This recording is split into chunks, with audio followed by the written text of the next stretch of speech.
Nous sommes au laboratoire départemental d'analyse à Arras, au service PCR, où nous faisons la recherche d'FCO. La FCO, c'est avant tout une maladie virale qui touche essentiellement les ovins et les bovins. Elle est transmise donc par des insectes, des moucherons piqueurs, qu'on appelle des culicoïdes. Alors c'est une maladie qui n'est pas transmissible à l'homme, elle ne touche vraiment que les animaux.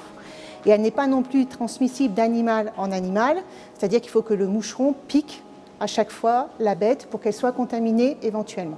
Notre première étape est d'aller chercher les prélèvements à l'accueil. Notre deuxième étape est d'enregistrer les prélèvements. Et ensuite, nous passons à l'étape d'extraction, d'analyse de l'échantillon pour la recherche d'FCO. Nous avons été alertés fin juillet par les autorités sanitaires des foyers de FCO constatés en Belgique. Et le fait que tôt ou tard, nous allions être impactés puisque nous sommes frontaliers avec la Belgique.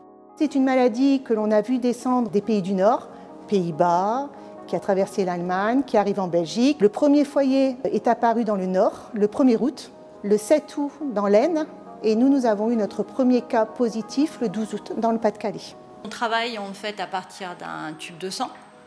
On fait éclater les cellules pour libérer en fait le virus. Il faut pouvoir le détecter. Et donc on fait une série d'amplifications. On refait 40 fois la même chose pour pouvoir le détecter sous forme de courbe et pouvoir dire si un échantillon est négatif ou s'il est positif, négatif ou ininterprétable, puisque des fois on peut avoir des problèmes d'inhibition aussi en fait du prélèvement. Donc pour pouvoir dire si l'échantillon est positif ou négatif, ça met à peu près 3 heures. Donc depuis le 12 août, on voit une progression du nombre de prélèvements.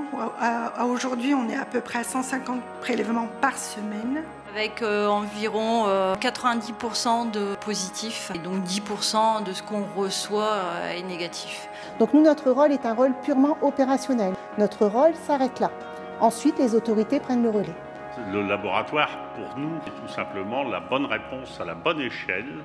Comme il est départemental, nos éleveurs savent bien qu'ils pourront compter à tout moment sur les techniciens, sur les professionnels qu'on met à leur disposition.